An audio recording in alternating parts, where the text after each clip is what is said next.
សួស្តីបងថ្ងៃនេះមកភ្ញាស់ពងកដោបជាមួយនឹងទាំងអស់គ្នាថាតើការភ្ញាស់ពងកដោបមានដំណាក់កាលអ្វីខ្លះចាជាដំបូងយើងមានពងកដោបទម្ងន់9ខាំជំហានទី1យើងយកវាមកត្រាំទឹកចំនួន10ទៅ15នាទីដើម្បីឲ្យជ្រាបទឹកចូលបានល្អ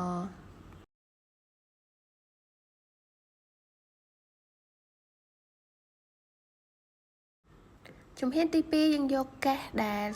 ធំល្មមសម្រាប់ដាក់ពងចំនួន9ខាំហ្នឹងហើយចាក់សកៃដូងបន្ទាប់ទី1ចូលហើយសកៃដូងនេះយើងដាក់កម្រាស់ខ្ទង់9ទឹកឲ្យវារាងក្រាស់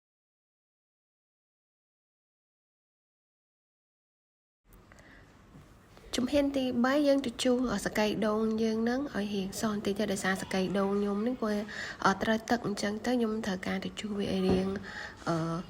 សបន្តិចសិនឲ្យវារាយបន្តិចសិនហើយបានយើងបង្ហាប់វាសម្រាប់ជំហានទី3នេះផងដែរយើងត្រូវបាញ់ទឹកចូលស្កៃដូងយើងឲ្យមានសំណើមសើមបន្ទាប់មកយើងបង្ហាប់វាដែលយើងប្រើកម្លាំងដៃសង្កត់លើស្កៃដូងនឹងឲ្យវាណែនតែម្ដងដូចក្នុងវីដេអូនេះអញ្ចឹងសម្រាប់ជំហានទី4គឺយើងយកពងកដោបដែលយើងបានត្រាំទឹករួចនឹងយកមករៀបនៅលើស្កៃដូងដែលយើងបានបង្ហាប់ហើយនឹងឲ្យវានៅពេញសកៃដូងនឹងយើងកុំឲ្យវាមានត្រួតលើគ្នាជៀសវាងការដែលពងយើងញាស់អត់បានល្អអញ្ចឹងយើងដាក់ឲ្យពេញក្រាលពេញសកៃដូងនឹង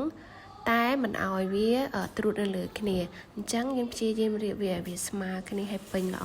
ជំហានទី5គឺយើងយកទឹកដែលស្អាតគឺយើងទឹកចម្រោះក៏បានដែរដើម្បីយកមកបាញ់ឲ្យសព្វនៅលើពងកដោបដែលយើងបានរៀបនៅក្នុងកេះនៅលើសកៃដូងនឹងហើយពេលយើងបាញ់ទឹកឲ្យវាសព្វហើយយើងច្បាស់ថាពងរបស់យើងគឺទទួលបានសំណើមពេញលេញមកដល់ជំហានទី6នេះគឺយើងយកសកៃដូងយើងរែងវារៀងម៉ត់តិចមកយើងយកមកក្រាលពីលើពងកដោបដែលយើងបានរៀបរួចហើយយើងបាញ់ទឹកវាមានសំណើមរួចហ្នឹងគឺយើងយកសកៃដូងយើងមករួយពីលើហ្នឹងតែអត់ឲ្យក្រាស់ពេកទេដើម្បីកុំឲ្យពងកដោបយើងហ្នឹងវាហប់ខ្លាំងពេកយើងឲ្យវាស្រួលក្នុងការមានដូចថាងាយស្រួលក្នុងការញាស់ឡើងមកលើ